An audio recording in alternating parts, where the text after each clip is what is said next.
जो भाजपा की परिवर्तन संकल्प यात्रा जो चल रही है उसके बारे में आपका क्या कहना है? उसके बारे में भाजपा जाने। नहीं, जैसे कि यहाँ पर बड़े बड़े दिग्गज नेता आ रहे हैं, यहाँ के कल यहाँ पर उत्तर प्रदेश के डिप्टी सीएम केशव प्रसाद मौर्य जी भी आ रहे हैं, या और भी कई दिग्गज आ रहे हैं। तो क्या ऐसा आपको लगता है कि वो आपको उससे घबराए हुए हैं भाजपा वाले? मुझे तो यही लगता है कि भाजपा वालों में घबराहट है। तो क्या पुनः पूरे प्रदेश में, पूरे राजस्थान में आप देख रहे हैं कि जो राजस्थान सरकार की योजना है, अभी तक आपने सुना होगा कि ग्राम पंचायतें बनती हैं, उपखंड बनते हैं, तहसील बनते हैं, पंचायत समिति बनती है, लेकिन आपने देखा है कि राजस्थान में किस तरह से राजस्थान का नक्शा बदला और जिलों की घोषणाएं करी माननीय मुख्यमंत्री महोदय ने। और चाहे मेडिकल कॉलेज खोलने का हो, कॉलेज खोलने का हो, अब से पहले हमारे यहाँ कॉलेजों के पत्थर लगते थे, घोषणाएं होती थी, लेकिन बिल्डिंग कभी नहीं बनी। अभी हमारी बिल्डिंग बनकर तैयार हो गई है, हम जल्दी उसमें शिफ्ट कर देंगे। तो हमारी जो घोषणा है वो धरातल पे उतरी हैं। चाहे हमारे पीएससी बनाने का हो, स्वास्थ्य केंद्र खोलने का हो, पशु केंद्र खोलने का हो, पशु अस्पताल बनाने का काम हो, एसीजेएम कोर्ट बनाने का काम हो, स्कूलें क्रमोन्नत करने का हो, इंग्लिश मीडियम करने का हो, जो भी काम है वो धरातल पर आप उतरते हुए देख सकते हैं, फ़ोटो खींच सकते हैं कॉलेज बिल्डिंग की।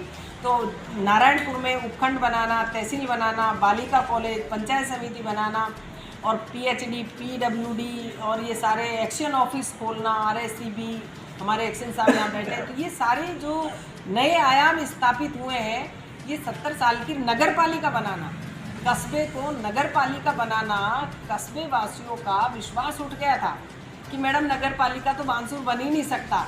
मैंने कहा हम बनाएंगे, हमारी सरकार बनी है। माननीय मुख्यमंत्री अशोक गहलोत जी ने हमारी एक मांग पे सबसे पहले बानसूर को नगर पालिका बनाए। आप देख रहे हैं कि बानसूर कस्बे का जो विकास हुआ है, एक एक गलियां जो पक्की हो गई हैं, तो ये विकास करने की पावर सिर्फ कांग्रेस में, बीजेपी में नहीं है, पूरे प्रदेश में। आप देखिए कि पूरे देश के नेता राजस्थान में भाग रहे हैं कि हार रही है बीजेपी, हार रही है बीजेपी, हार रही है, कांग्रेस जीत रही है, कांग्रेस जीत रही है, ये उनके मुंह की बात है। तो क्या आपको ऐसा लगता है कि अब की बार केंद्र में भी मोदी को टक्कर दे पाएगी कांग्रेस? टक्कर क्या, हरा देंगे। आपके द्वारा किसी कॉलेज का शिलान्यास किया किया गया बताया, तो उसके बारे में उन्होंने टोंट कसा है, तो उसके बारे में आपकी क्या प्रतिक्रिया है?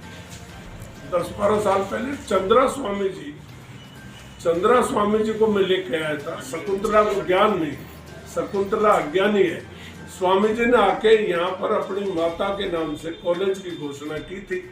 अब यहाँ घोषणा करने के बाद 10-15 दिन बाद उन पर कोई आरोप लगा और वो गिरफ्तार हो गए, वो रहे नहीं, उसके बाद उनकी डेथ हो गई। तो ये तो प्राकृतिक प्रकोप हुआ है, उसमें स्वामी जी का क्या दोष?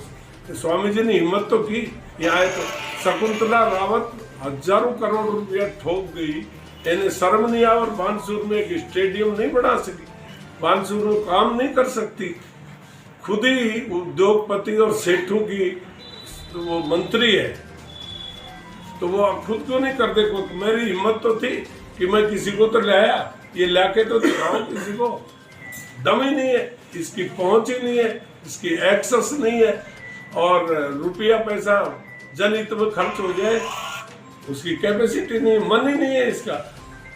सर कांग्रेस राज में तो खेचो अभियान वाले एमएलए की परिभाषा कांग्रेस राज में है, एमएलए अनका तो जेब बहुत गणी होगी, जेब उनकी भर्ती नहीं है। सर जैसे कि अब जो गौशाला चल रही है, गिरधर गौशाला समिति, हाँ। उसके अंदर आज बुलडोजर चलाया गया बताया, जिसमें कि सरसों की फसल बोई गई थी, तो उसके बारे में आपके क्या कहना है? अभी मैं मौके पर जाऊंगा और मैं इस बात का कंडम करूंगा कि इनको बुलडोजर चलाने का कोई अधिकार नहीं। सुप्रीम कोर्ट ने भी आदेश कर दिया, बुलडोजर यूपी में चलता था, इनको नियमों का जानकारी नहीं है क्या? और बुलडोजर शब्द पर ही सुप्रीम कोर्ट ने पाबंदी लगा दी, इनको ज्ञान ही नहीं, बुलडोजर कैसे चला सकता है? ठीक है, अवैधानिक है तो आप उसको कानूनी तरीके से हटा दो। बुलडोजर शब्द पर तो पाबंदी है, अगर ये बुलडोजर लगाया तो जेल जाएंगे।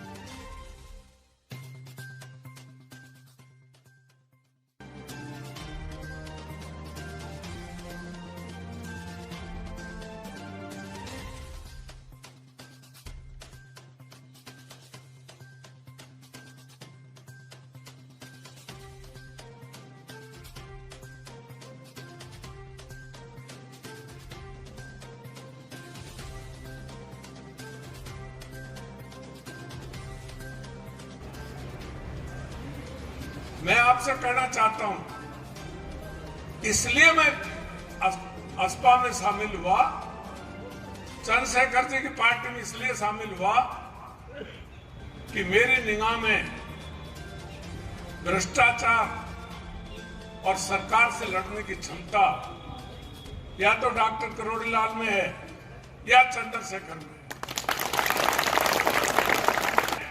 असपा में शामिल हुआ कि मुझे इन भ्रष्टाचारियों से झगड़ा करना है, इनको सजा देनी है, इनकी प्रॉपर्टियों पर बुलडोजर चढ़ना। इसलिए इस पार्टी में मैं आया कि एक मर्द आदमी के साथ काम करने का मौका मिलेगा और मेरी जो मेरी मनोकामना थी, मुझे लगता है कि हम जिस आदमी के साथ हम गाड़ी चलाएंगे, निश्चित तौर पर वो गाड़ी सवारी ढोने के काम नहीं आएगी, वो बुलडोजर का काम करेगी। और निवेदन करना चाहता हूं कि बानसूर